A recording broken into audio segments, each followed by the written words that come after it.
Hey everyone, Dan Weintraub here, danweintraubcoaching.com. That's my coaching website, or you can get my 4 books about neurophysiology and neurology and how it impacts our lives at amazon.com. Just type into the search bar, Dan Weintraub books. So today, by the way, I turned my camera on its side. Somebody said, hey, turn your camera on its side. So my camera's on its side, and I'm not looking at myself. I'm looking at, it's very disorienting. Anyway, today I'm going to talk about the neurophysiology and neurology of trolling and trolls on the internet. And I'm going to begin with an example. I went through a difficult breakup in a relationship recently, and I was searching for empathy and searching for company. And I found I went online and I was looking for chat rooms where people were talking about their struggles in relationship. And I found one that I thought seemed relatively reputable, and I put in my, little piece about how I was struggling, and these were the feelings I was having, and this was the experience I was having, and I got torn apart. The comments, what are you, a man or a woman, and grow a pair, and all, and I was like, whoa, delete. It was fascinating. Trolls, people online who sit waiting to pounce on anybody's vulnerability, are a fascinating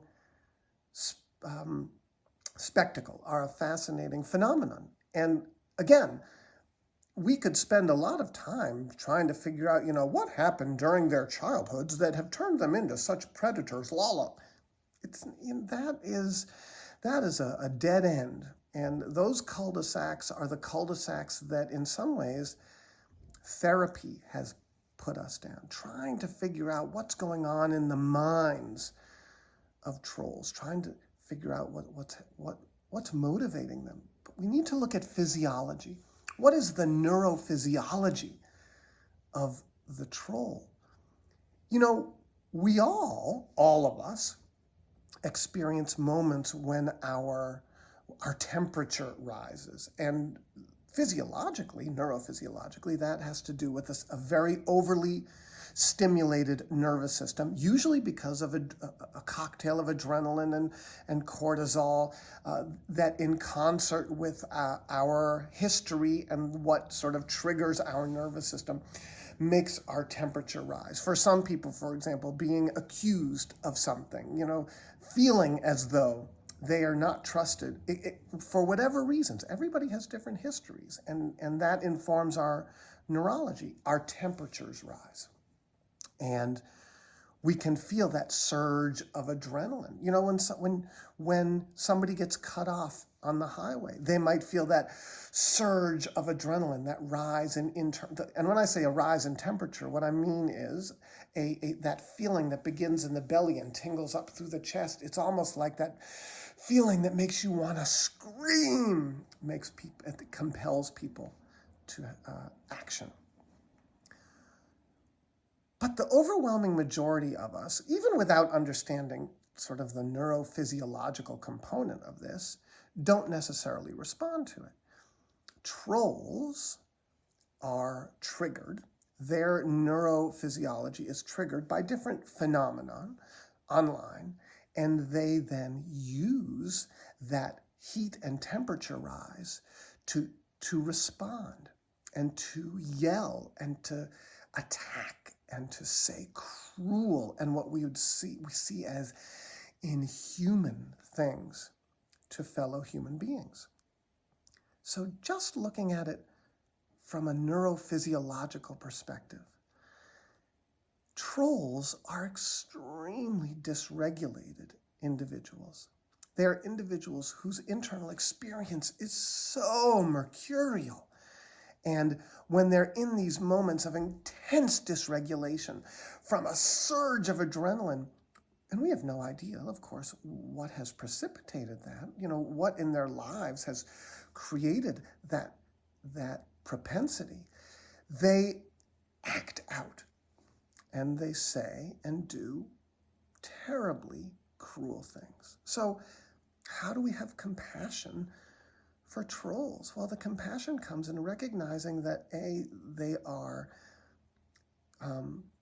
beholden to a very, very dysregulated internal system, that their nervous system is so dysregulated so much of the time. Again, that the mercurial nature of their internal system is so dysregulated, that their amygdala is constantly in action, that their front brain is getting shut off, and their ability to think straight, literally, is attenuated by this experience, and they end up saying and doing the things that they do. This provides me with the ability to look at trolls and say, poor thing, bless his heart. He's so dysregulated that he knows not what he does. It's fascinating that in organized religion, and I don't mean organized religion in the exploitative sense, I mean that religion in perhaps some of the best senses. You know, if you've studied world history, you've studied people like Mohandas Gandhi, who said, or at least Ben Kingsley playing Mohandas Gandhi said, you know, we don't want to hate and hurt the English. You know, when they leave, we want to see them off as friends. That he had put in so much effort and work in learning how to regulate his neurophysiological experience through meditation, through prayer, through, you know, faithful action, that he and others like him, and women and men, can have great compassion for people like trolls. So the neurophysiology of trolling is a completely dysregulated nervous system, and the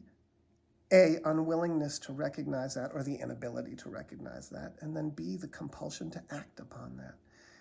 And we see that more and more nowadays because of the internet and social media, and because people are so dysregulated. They are in such a state of panic, neurological panic, so much of the time, whether it's has to do with the pandemic or has to do with economic insecurity or whatever it is, that their only relief is to act on these moments of adrenal and cortisol explosion in their bodies. So if we can have some compassion, we can recognize the neurological experience and say, A, poor babies, and B, you know, there but for the grace of my own understanding of my internal experience, go I.